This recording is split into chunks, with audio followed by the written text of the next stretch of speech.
Hey, son. Howdy. I'm going to miss seeing Daniel, seeing him in his cowboy hat, seeing him in Texas. I always think Aussies are sort of like closet Texans, at least the ones from Western Australia.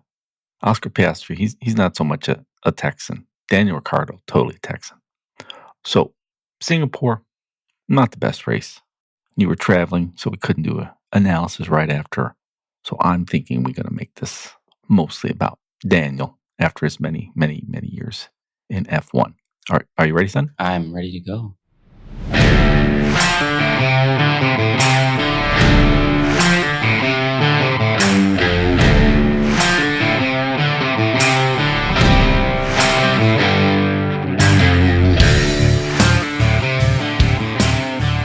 Hello, welcome to Hard Compound with American Take on Formula One. Patrick was traveling. We couldn't record our Singapore show, and it's still a couple weeks till the U.S. Grand Prix, Texas, COTA, Circuit of the Americas. Nice little month-long break those Europeans get once again. We get exactly 0 month-long breaks. The Europeans, I think they get at least 2. Anyway, good for them. So, Singapore, I like to see a race under the lights. It can be fun. This year's was not as much fun. Lando was pretty much under no real threat. Max, I'm not sure Max has ever won at Singapore. So, it wasn't one of the very best races. I think the big story during the race was any of the Mercedes drivers going to pass out. apparently Lewis was complaining, George was complaining. They nearly succumbed and did not do interviews after the race. But look, why don't we just bypass Singapore for the most part and head into the big driver news, which is not a surprise, but it's a little sad. It's bittersweet. It was time to go, but Daniel has gone. Daniel Ricciardo, no more. And I think we knew when we saw his brief interview after the race, when we saw the images of him sitting in the car a bit longer than parked for me, I think we knew. So, Patrick, why don't you give me your feelings on Daniel Ricciardo's exit from F1, still with 6 races left in this long season? That's weird, right? I mean, seems a little bit unceremonious for a guy who's been pretty loyal to the Red Bull team and is clearly well liked by Christian Horner and somebody, who has been a solid driver for pretty much his whole career. He's had some ups and downs. He came in as a very good driver and you could tell, he was talented, kind of just, I think, lost his maybe confidence or something as he started to move through different teams. But with 6 races left in the season, I just find it weird. I mean, it's not like it wasn't clear that his performances were lacking earlier in the season. I'm like, well, might as well get to the end of the season then and just deal with it then. I don't know. I didn't really like the fact that he's leaving right near the end of the season, getting fired, essentially. He was. I sympathize with what you and I think others are saying. It's like, this was pretty unceremonious. He deserved a proper send-off. But you don't really give proper send-offs to people that are fired. And he was. And, it's not like the car is that great. The team's not going to do well. Yuki's struggling with that car. Daniel's struggling with that car. But I think they thought, look, we want to see what Liam can do. He's pressuring us. He wants a seat. He probably deserves a seat. We're going to give him a trial. He's got 6 races in this Racing Bulls, this V-carb car. That's tough. I think Daniel might have wanted, and maybe certainly a lot of his fans wanted something a bit more ceremonious that really sort of showed all that he's done in his more than decade in F1. But yeah, he was fired. So I don't know. Although you called it. I think you said it in one of our predictions segments. You expected him to be gone. I actually think even earlier, maybe after Miami. I heard that Helmut and Horner, by the time the season got down to, I think it was Barcelona, 4 races later, they were like, yeah, it's not happening. So we've got to get rid of them. But, they said in their statement, even though I do think that could have been a little bit better. When you fire somebody, you're not going to give them a proper send-off. But Daniel did so much for the team, so much for Red Bull. He was such a big personality, so well-liked in F1. And I saw the statement that Racing Bulls put out, and it said, he has brought a lot of experience and talent to the team. And then I stopped and I thought, wait, he? Just name him. You know, he he has brought a lot of experience and talent to the team with fantastic attitude, which has helped everyone to develop and foster a tight team spirit. And I was like, damn, I would rather you have said nothing. Just he's no longer an employee of Racing Bulls. He came in and, he was chipper. Right, right, Thanks, right, Daniel. yeah, right. Thanks, Guy. Right, I forget his name. He and yeah, you know what? We're all better now. We're a tighter team now. Like okay, that's tough. Yeah, I mean, it's hard, right? Like, I kind of just feel like it just seemed weird, right? I think the whole timing and everything is like, look, either wait until the end of the season, or quite frankly, what you should have done is not brought him back this season at all. Fucking Liam Lawson should have been in that seat to start the season. And I think everybody knew that. And then it took a half a season for Red Bull to realize, and like, okay, I guess what do we do now? And then, 6 races after that, it's like, oh, yeah, okay, get out of here, dude. Right, right. Well, and the thing with a proper send off is maybe he did deserve it, but this is not a fair sport. This is an unforgiving sport. He was fired essentially at McLaren, and Christian Horner brought him back. Did not have to because Daniel never really recovered. I think from his battle with Max, and they crashed. And I think you could blame that on Max, but you could blame it on Daniel. You could blame it on as a racing incident, but I think it was obviously made clear in that team because I'm sure Ricardo thought, "Hey, I'm Daniel Ricciardo. I'm your main guy now that Seb's gone." And Horner and Helmet, I'm sure everybody else there made it clear. It's like, no, Max is our guy now. Mhm. You're not our guy. And he never seemed to recover from that. He went to Alpine, Renault, which we now know is even worse than we ever suspected. And, there was no proper send off when he sent them a text saying, "Hey, I'm out of here. I'm heading to McLaren. F you." McLaren, I don't know if it's jumping 3 teams in such a short succession, if it's these newer, it wouldn't really be it could be some of the newer cars, some of the aerodynamics. Each car is different. Every team is different. He never seemed to get it right at McLaren. Although, well, he won Monza in Monza, yeah. yeah, and that's the one when Zach Brown got the tattoo. But for the most part, it was just very underwhelming. Yeah. And it was clear Lando was their guy, and then Oscar. And I don't know. I think we saw this year when they brought him back. Like you said, it was sort of like, why bring him back? But then we thought, well, they have. Maybe he'll be, sort of in waiting because Sergio's not getting it done. And each week, Sergio is not getting it done. And each week, another week, another week, Sergio just not getting it done any race practically. And it's like, hey, we're not getting rid of Sergio. And if we do, it won't be for you. So I don't know. It's just tough to see when these guys, it's like they lose it and it's sort of like a slow motion. It's like, yeah, since the McLaren days, really. Yeah, I mean, it's interesting. You sort of wonder what his next venture will look like if it's in a different series, maybe decides, oh, I actually do like it in America, so I'm going to go try to race in Indy or something. There's a lot of F1 guys, I guess, that really got their seat taken away from them or booted or whatever and sort of came to Indy and are doing, okay in IndyCar. So could still see a lot of Daniel.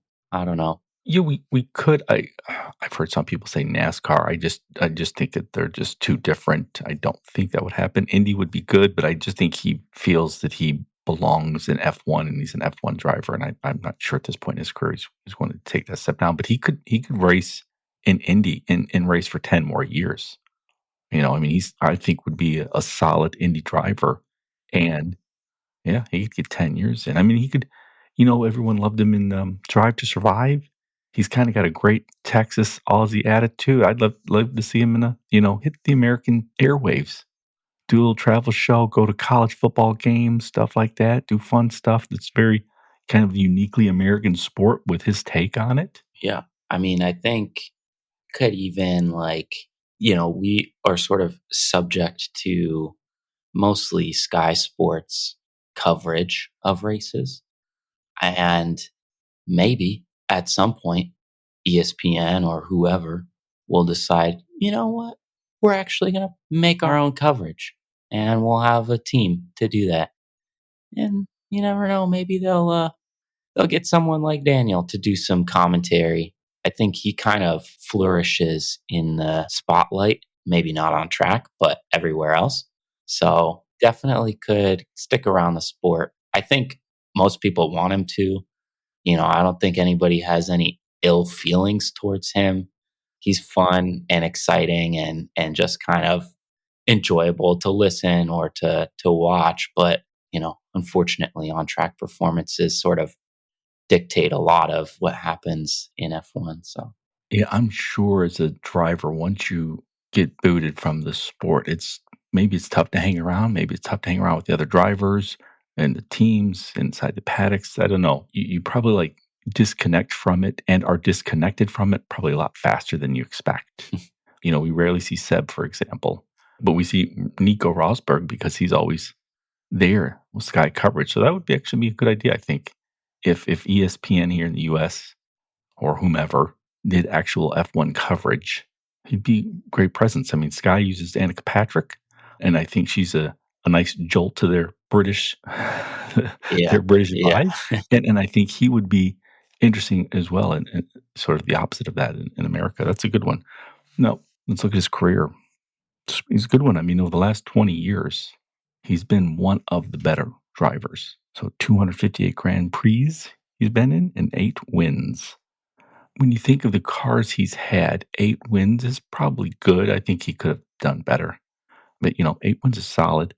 32 podiums, 1,329 points. So, I mean, he had fantastic drives at Monaco, some heartbreak at Monaco as well. He had that when we were wondering, could McLaren ever get it right before this season? He had the Monza win. That was great. And the shoey. Everyone loves the shoey, even though we all think the shoey is it's horrible. disgusting. It's it's disgusting. It's just iconic. We know of it. We think about it, and that's his. Yeah, he's definitely one of the bigger personalities in F1, has been for the last, yeah, like you said, 10, 15, almost 20 years. And, I think so many people who are maybe not super familiar with the sport, they've seen a few races or hear about it every once in a while. I think most people know who Daniel Ricciardo is.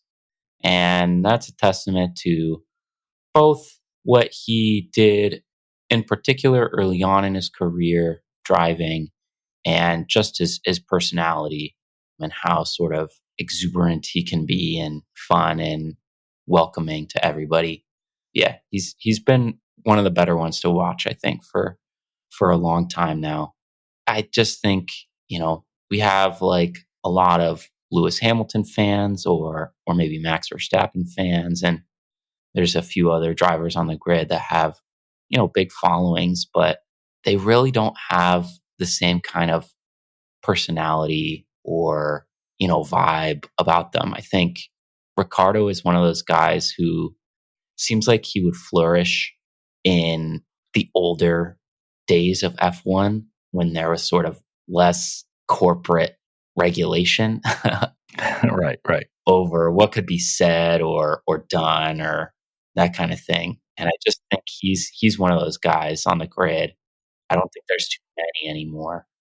That's such a good point because I was thinking, damn, I was looking over at some of Ricardo's stats, like, man, Alonso is just so amazing. He is still getting the most out of the car, always regularly beating his teammates, always fighting for a podium over generations of car regulations, of engine types, of sort of going from engine to hybrid engine to aerodynamic focus, and he's still getting the best. And so my mind was going along that. But actually, I think that's a great point. Daniel sort of would flourish in the old school days of F1. Yeah, because like I mean, look, I see Max commercials a lot.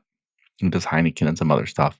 Lewis is really gunning for being kind of a brand ambassador for new money. But you listen to these guys, you watch them. Lewis is dull. Max is dull. I mean, they're amazing racers, but it's not like, oh, we're going to go hang out, have a fun time with Lewis Hamilton. No, you're not. Max Verstappen sits home and plays video games. You're not having a fun Yeah. time. Daniel Ricciardo, like, oh man, we're gonna have a blast. You know, that could be like his legacy. I think that's a good one, actually. Oh, another one. I saw something. I think he goes by F1 Stats Guru. Of all the 100 plus drivers from the Red Bull Academy, only 8 have made it into a Red Bull seat in an F1 race, Huh. and only 3 have won. And that would be Sebastian Vettel, Max Verstappen, and Daniel Ricciardo. Only 8 have made it into a Red Bull seat. Huh. That's pretty interesting. Yeah, I know. I'm going to go. He calls himself the F1 Stats Guru, so I'm going to say he's correct. Yeah, racing with Red Bull, I guess they probably haven't had too many, but there's a lot of guys, it seems like, who have come up through the Red Bull Academy and maybe haven't quite made it to Red Bull, but have been brought on at another team. Maybe on another team, but I mean, it shows you how few make it into this sport as a driver because I think he said it was like something like 15 from the academy have made it into Racing Bulls or its previous iterations like AlphaTauri, Toro Rosso. So just not many. 15. And Wow, yeah. yeah, and only 3 have made it into Red Bull and 1.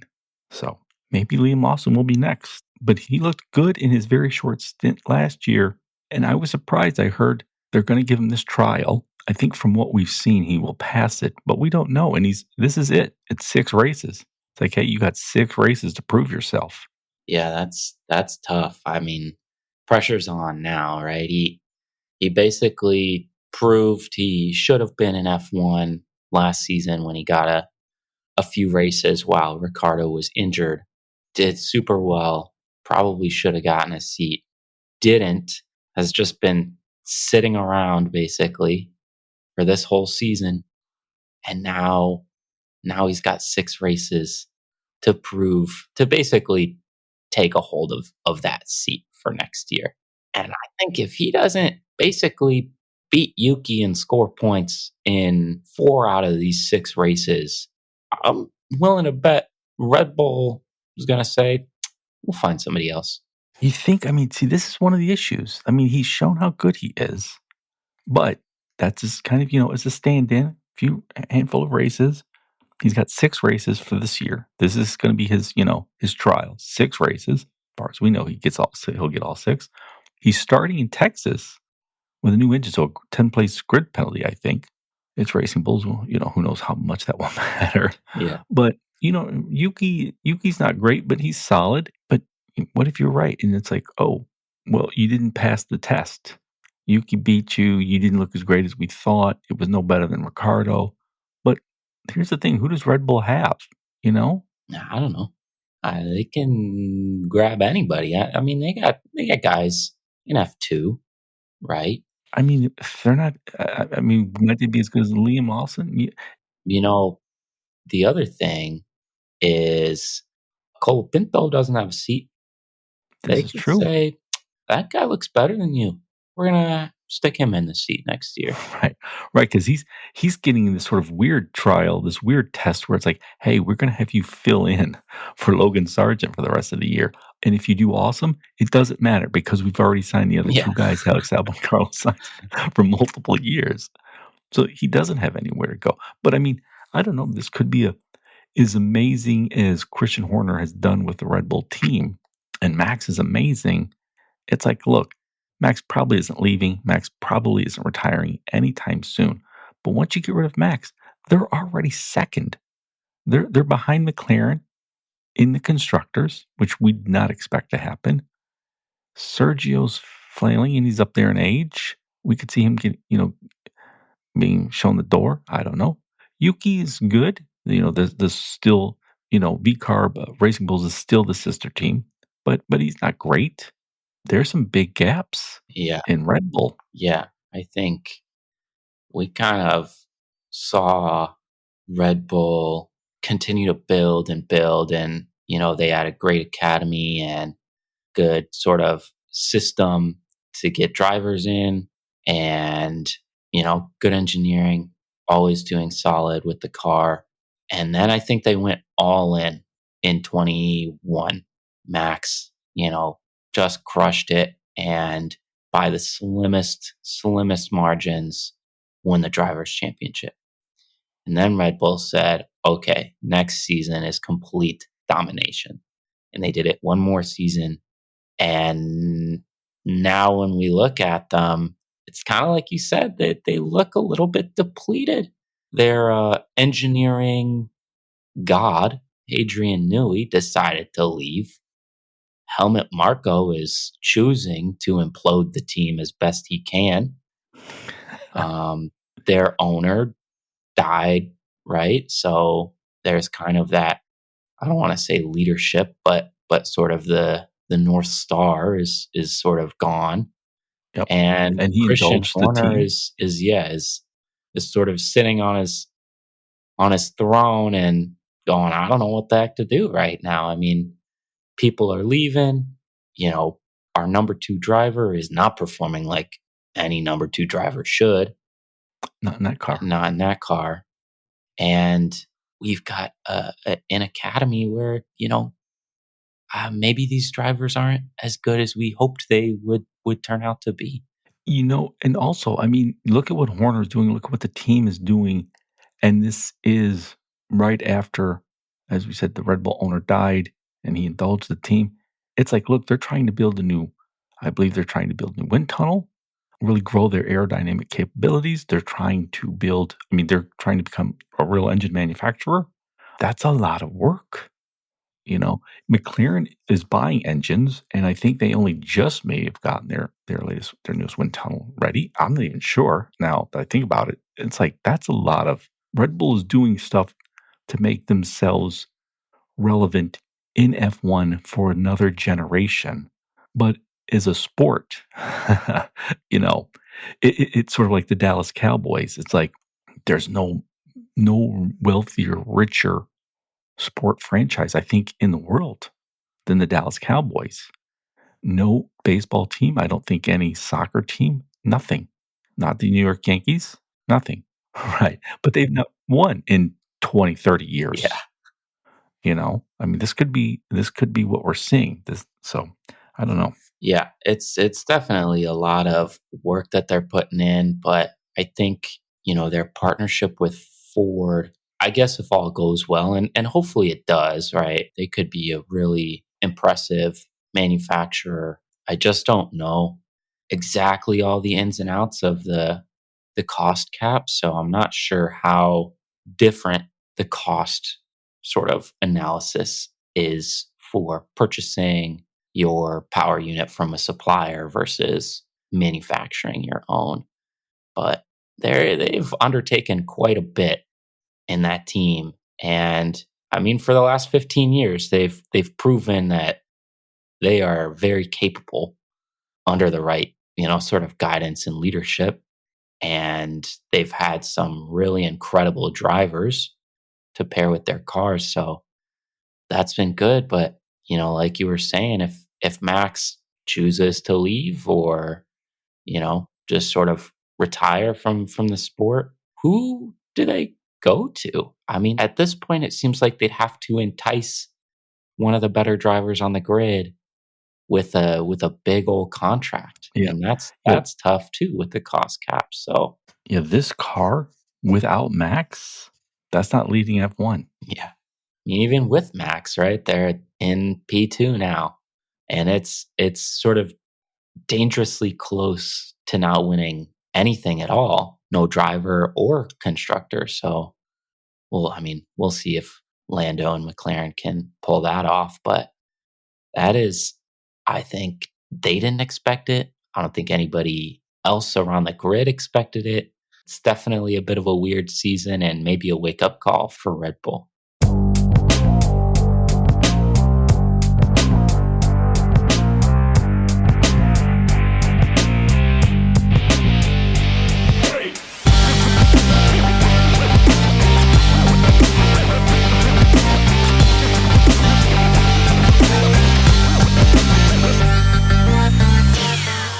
Switching to the soft compound, you were saying, wake up call for Red Bull. Max might not even win the driver championship. Let's look at the standings. Right now, there are 6 races left and 2 sprints. Are there 2 sprints left? There's 2 sprints. There's one in Coda, I think. Yep. Texas has one. So Max currently 331 points, Lando 279. So if I got my math correct, that's 21 plus 31. That's what, 52 points? Mhm. 6 races, couple sprints. That's doable. Charles Leclerc, man, he drives with Ferrari and he's doing great, but 245, I think. That's just not going to get it done. Yeah. There's not enough time. I mean, he's just so good, but it's like he's not Max, and he doesn't have the McLaren. He's not in the Red Bull team. That's tough. Oscar at 237. Carlos Sainz is a bit further down at 190. Lewis in sixth, 174. George 155. Damn, Sergio Perez in the Red Bull, 144. It's in eighth. Oof. Yeah, and Alonso at 962. All Alonso's points are just they should be tripled. I think that car's horrible. I don't even know how he's getting points. So what did I say? 52 points. Ugh. Dang. Zhou and Bottas, I think, have 0 points, right? So Yeah. we'll have 24 races this year. Could we have 24 drivers? And could Bottas or Zhou finish 24th? 20 plus Behrman, Lawson, Colapinto. So that's 23. Anybody else? I don't think so. Maybe someone gets injured. Maybe, Stroll actually gets injured and put who's it, Fittipaldi maybe or something. Oh, yeah. And gets a point.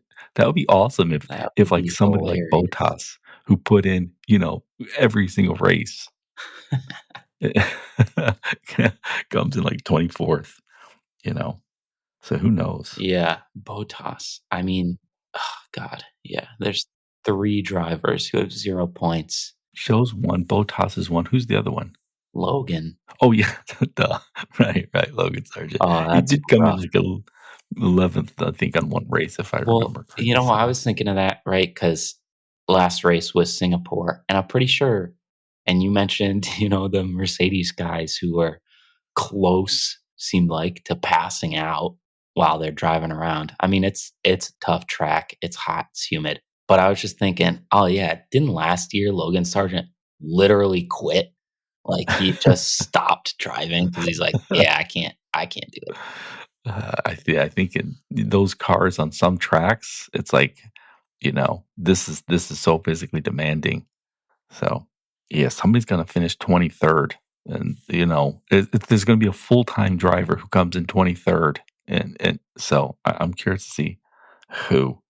Now, 6 races left. According to Jeppe Olsen, Max needs to clear 8.7 points every weekend over the next 6 weekends. So he's got to beat Max on average by 8.7 points. Ooh. Charles has to do that by 14.3 points. So very unlikely, assuming Max does not get injured and is out for the rest of the season, something like that. I think we can write off Charles Leclerc winning or even coming in second. But Lando could 8.7 points per weekend. So that's going to be tough because I don't believe, even with this McLaren resurgence and sort of this second halfish of the season, I don't think he's beating Max by 8.7 points every weekend. Yeah, that's tough. Because let's say there's 6 races left. If he wins and Max comes in second every race and Lando gets a fastest lap, that's 8 points, right, per race, basically. Lando secures, that's 48 total points. Still doesn't get him over Max. Even if you add sprints to that, 2 sprints, he comes in first, Max comes in second, whatever. That's only 2 extra points he's secured, 50 total. He needs 52 to get a tie. And I don't know what the hell happens if they tie. But yeah, that's tough. I mean, he's basically got to just dominate and still needs a little bit of help. So you can see really how good Max was at the start of the season before McLaren really got going. And, just is so good and shrewd and can just eke out as much as he needs. Yeah, Max can get out. Max gets so much out of that car. But Oscar Piastri at McLaren, they've now said, look, you've got to be the number 2 guy here for the rest of the season. We got to help Lando. We have said all season long, and we even said last year, Lando seems to be lacking that killer instinct. what do I got to do to make sure I win? And I noted that Sky Sports, they brought on Damon Hill, great racer, and he was saying, Oscar has that killer instinct. Lando, not so much. I'm like, I was like, when the so-called experts sort of say what we said, They 6 months validate later, exactly what we discussed right, already. Yeah. right, and I do think Piastri realizes he can't win this year. He can win races, but he can't win a championship. Maybe he'd be willing to help out his, racing mate, and I think he would. But then it still comes down to Lando, and it's like Lando has to be on every lap for the remainder of the season. Max has shown he can do that. Max went toe to toe with Lewis Hamilton when Lewis Hamilton was at his best and that Mercedes was at its best, or damn near. And he went toe to toe, never backed down, not an inch. I'm just not sure Lando is that guy. I don't know if he has it in him to go toe to toe like that. I mean, we kind of saw it in was it Austria, where he and Max kind of came together, and I thought that was going to be kind of the spark and really get Lando to buckle down and just sort of get into the just killer mentality. Like, I am going to win and I don't care what anybody else does. And he just never has. And that's so disappointing because he's talented enough, clearly, to win and to win consistently. And I think if he just had a bit of a focus shift or a mentality change, that would just get him over the hump. Yeah, because you're right. He's got the car, he's got the talent. And I think people don't realize it's like you have to be just so utterly focused and perfect. Another thing, folks hate us, the Brits at least, because, I'll compare F1 to things like NFL, for example. And they don't like that. But I'm like, hey, look, but the spending cap, the corporatization, the increase in regulations is becoming like the NFL. But I think in a more fundamental way, F1 is becoming like the NFL. And that is mistakes disproportionately impact games, not greatness, you know, not doing everything right, but it's minimizing mistakes. Mhm. Mistakes just, that's just so disproportionately impactful in NFL. The best teams have the fewest mistakes. They're not like necessarily more talent. And I think F1 is becoming like that. It's about making the fewest mistakes. And man, if you blink, you know, it's like so close. They're so close to hitting the wall. I mean, Red Bull is abandoning paint liveries because they think it might have given them a fraction of a second more, Yeah. in speed. Everything to minimize errors, and that just takes such a focus. So I don't know if we're going to see that from Lando because he's got to bring it. Yeah, I mean, like Yeah. you were saying, this is going to be tough. 6 races left. Last year in Austin, he was on pole, but that car just wasn't fast enough to beat out Max. But we'll see. We'll see how he does. I think with McLaren's full backing, I think that he can do it, but he's got to bring it also. I just think it just might be too little too late from McLaren. Like, look, we could see before the halfway point in the season that this was a fight. And it took them until now to be like, oh, yeah, Oscar, could you just like help out Lando? You know? Right, right. Oh, rest of the team, can we just like put Lando on the, number one strategy instead of flip flopping him every weekend? Like, no, I don't know what they were thinking. Lando should have at least 10 points more than he does right now, just based on them flip flopping their drivers back and forth for podiums or wins or whatever. So I'm working on a conspiracy theory because up until it wasn't just Lando, and it wasn't just like, oh man, this is a tough call. Oscar's our young driver. He's great. He signed up for years. We can't just say, hey, you're our number two guy. We can't do that. But you have to do that. You have to have, when you're in a fight, you've got to do that. Lando's our number one guy, Oscar. But even just up until a month ago, Zach Brown, the team principal, was tweeting shit out about Max and Red Bull. Like, he wasn't even focused on his own team. So here's my theory I'm working on, Patrick, that we all say Adrian Newey, Red Bull, he's leaving Red Bull, he's going to, where the hell is he going again? I don't even remember. Yeah, Aston. It's so many, that went on for so many freaking weeks, it got boring, but that aerodynamics, there's a point to it, there's a value to it, but it's become too important, I think, for F1, in my opinion. I want it to go back to the driver, the team. I mean, everything down to even like changing tires and pit stops and the engine. And aerodynamics should still matter, but it's sort of become the number one thing almost. And it's still magic. It's like, look, even Adrian Newey is looking at stuff like, how is this happening? And it's almost like McLaren to me was sort of like, remember, McLaren doesn't make their own engine. They're getting it from Mercedes. It was sort of like halfway through the season, like, fuck, why is our car so good? We don't even know, Yeah. And so there's some sort of aerodynamics voodoo happening that even the very best minds in aerodynamics in F1 don't yet fully understand and can't run in wind tunnels or simulations. So anyway, that's my conspiracy theory, Pat. It's not a conspiracy theory, but it's just sort of like I think Zach, like I said, with Zach Brown even tweeting shit about Red Bull and Max and Horner, I'm like, why is he not focused on his own team? They could win this. He only sort of pivoted a few weeks ago. Mm-hmm. And I think it was because they didn't even fucking know. It's quite possible. Yeah.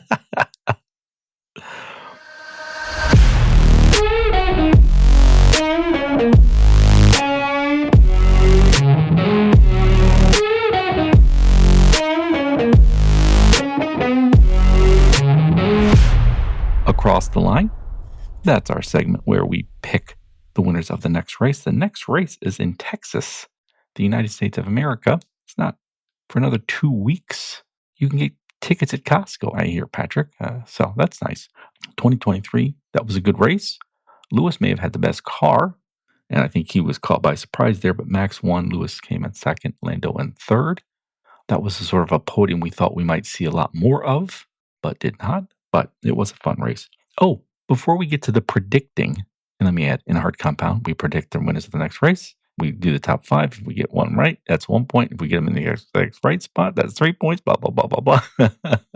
I'm being one of those fast talkers, like in commercials, like for the drug companies. But, we get 3 points if we predict in the exact right spot, 1 point if we predict and they are in the top 5. But before I get to this, Patrick, I was just scrolling here and I see Max has led for 867 days. Yeah. Oh, wow. So that's since 2021. Schumacher, no surprise, has the record, 896 days. So according to my math, wow. that's less than 30 points. 29 days? Or, I'm sorry, days. Basically, yeah, if he wins this season, then he has a record right there. Right, I know. I'm looking at these numbers. I'm trying to do the math in my head and talk, but it's sort of like, I think Max is going to get that record. I kind of think he will too. I mean, he could crash out, he could miss a race, but basically there's no race for another 14 days or so, right?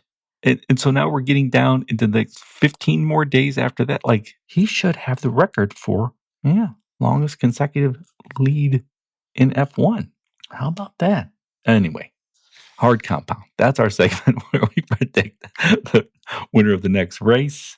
Top 5, 1 point if we get it right, 3 points if we get them in the exact right position. Patrick, what is the current standings of Hard Comp? Across the line.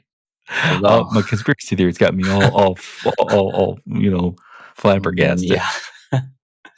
Well, you had a pretty good Singapore GP, I gotta say. Nice. Let's see. Actual top 5, Singapore was Lando, Max, Oscar, George, Leclerc. Your predictions: Oscar, Lando, Max, George, Albon. Ooh. So you got 6 points. Nice. 3 for Russell in 4th, and then 1 each for Oscar, Lando, and Max. So that leaves me with, I had Leclerc, Hamilton, Perez, Sainz, Alonso. So I got an point for Charles Leclerc. So that means now with 6 races left to go, I'm leading 63-49. So it's a 14-point lead. I have 6 races left, Anything Okay, can happen. I need to get 2.5-ish per weekend on you. Okay, I can do that. I can do that. I did it already. All right, who goes first? You have first pick. Ooh, so Max won Dakota last year. He and Red Bull have said they think they've worked out a lot of their issues. So I'm going with Max in Texas. Nice. Well, if I can't take Max, I got to take the guy second in the championship right now. Best team, I'll take Lando Norris. All right. And might as well just take Oscar as well, P2. Okay. I am then going to go straight to Mercedes. I'm going to take George for P2 and Lewis for P3. Ooh. Then I am going to take Leclerc, I guess, P3. And I guess I'll go Carlos Sainz P4.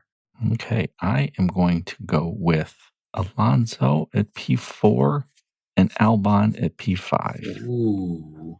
So I've got Max, George, Lewis, Alonso, and Alex Albon. Wow. Okay. I guess that leaves the door open for me. Not really, since he's clearly not going to come in the top 5, but I'll take Perez. Sergio Perez. So you have Lando, Oscar, Charles Leclerc, his teammate Carlos Sainz, and Sergio Perez.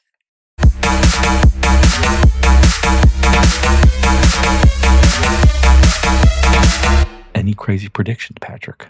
Well, my crazy prediction, I kind of already said it earlier.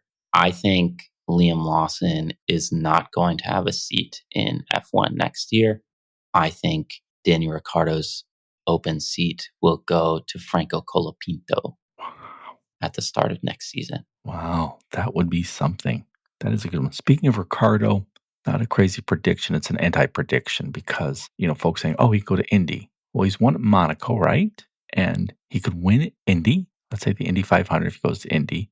And then let everybody say, oh, do the legendary, the Triple Crown of racing, do Le Mans. Racing sports, the different types of racing are getting so different, so unique. Even Indy is veering a good bit from F1 that I think will never have anyone ever again in the history of humanity that will win the Triple Crown. I think Alonso was the last person to come close. Yeah, he attempted it, right?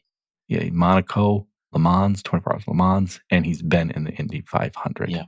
So I don't think this will ever happen. My crazy prediction, you picked Carlos Sainz to come in 4th at COTA. Is Carlos Sainz going to Williams? He will never win an F1 race again. The Williams car is just middling. I think it will stay middling for a few more years. I just don't think he will ever win a race again. Interesting. All right.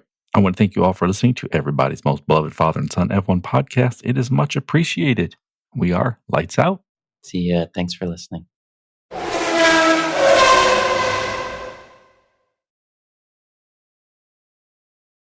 You just finished listening to Hard Compound, recorded in Ann Arbor, Michigan, and around the world.